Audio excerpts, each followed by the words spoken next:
There he is, Brian Dawkins, a.k.a. Weapon X, getting the crowd going, psycho. getting the team going.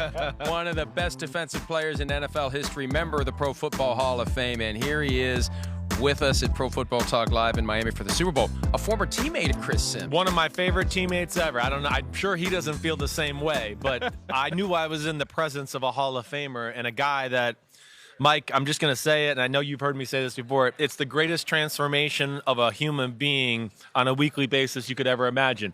Because Brian is soft-spoken. He's a great man, a great leader. But I can still remember week 1 of the NFL season that year in Denver, and I walked into the locker room, and I went, where did that soft-spoken nice guy go? Because Wolverine came out, That's right. And it is unbelievable. The biggest game day transformation ever, and I'm still amazed by how you did that. How did that happen? Was it natural, or did you have to like pull the cord on the lawnmower to get it going? No, there is no cords. Matter of fact, I had to like hold myself back a lot. I like, figured. Game day, as it got closer and closer to that time to go out to do what I needed to do, I had to hold that energy in. And the reason why I used to scream so much is because I was trying to get some of the energy out. I had so much energy bottled up. But you know what? It's the love of the game. I loved it so much. I was blessed to do it at a high level. And it wasn't too many things I would not do for my teammates. I don't care if I know I only played in Denver for 3 years, but for those 3 years, whatever I can do for that team, I was going to do it, and I tried my best to. Yeah, I mean, he was the leader of the locker room almost instantaneously. I mean, you knew he was the leader of the locker room, Mike. He had 2 lockers, okay? He got 2 lockers, one for Brian Dawkins and then one for all of his Wolverine stuff next to it.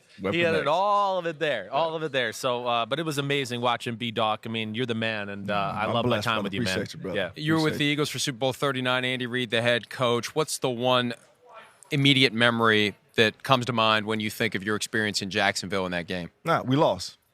That's the immediate reaction that I get. Obviously, to beat Atlanta, to get there in the first place was huge because we had, at that time, I think we lost, 3 in a row, 3 NFC championships in a game in a row, 3 or 4 at that time. And so to finally get past that hump, to get there was a thrill in itself. To be back home in Jacksonville was a thrill to be back.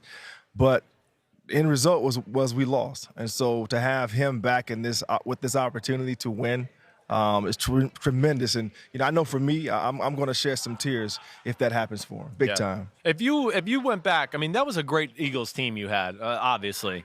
To go to all the championship games and finally get to the Super Bowl. You think if you played that Patriot team like 10 times, right? Yeah. I know this is hard to say, and you're not this kind of guy. Like, what do you think? 10 times, like, what do you think the record would be there between you two going back and forth? Because I thought that was a very evenly matched Super Bowl. So it would be. I would believe it would be closer to 50-50. Yeah, right. Seriously, because we lost by 3 points? Yeah, and with a not healthy TO. Yes, and so all those and injuries are part of the game, and I don't ever put those in there.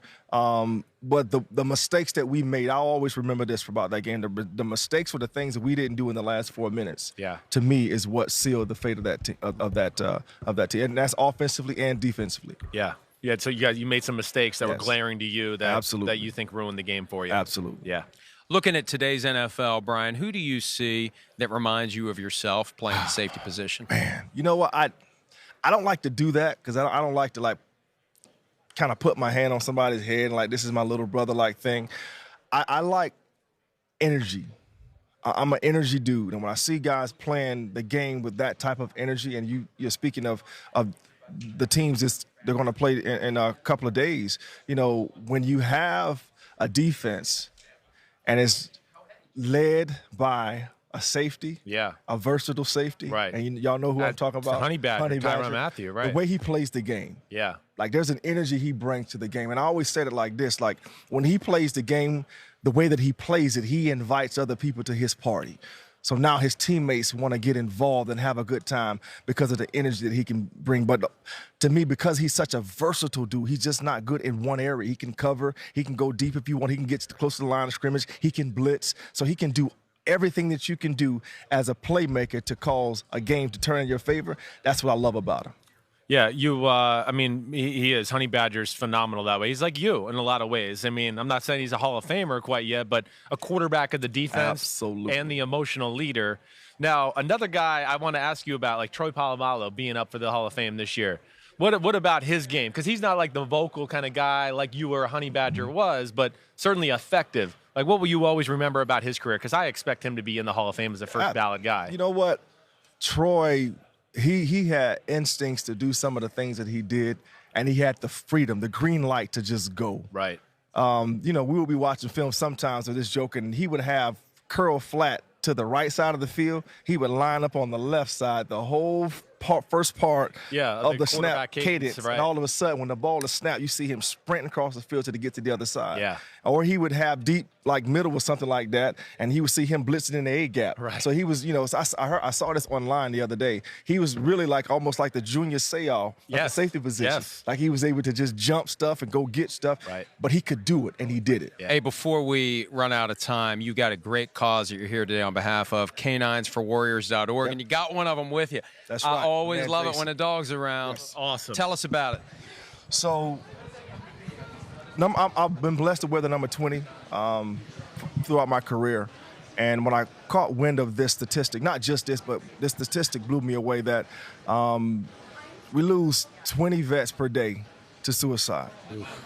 And so if we can do anything to help that out, and Canines for Warriors is a place that they can go to receive or to have someone introduced into the family. Right. Because when you get a service dog, I have 2 dogs myself, and they're a part of the family. Yeah, right. I'm with you. And so, us too. Absolutely. So you know how that feels. You know how you come home and Right. you're having a bad day, and the dog wants you to. It's like one of my kids. Absolutely. Yeah, yeah. And so think about that when you're having someone who's dealt with some of the things that, you know, Jason has dealt with. Sure. So that he can come home to help you come down off your emotions sometimes, helps people out of depressive states. Yeah. And so I want to do everything that I can to bring awareness to it, so that people can donate at least $20 to help in this regard. We got to take a quick break. We'll have more on caninesforwarriors.org right after this.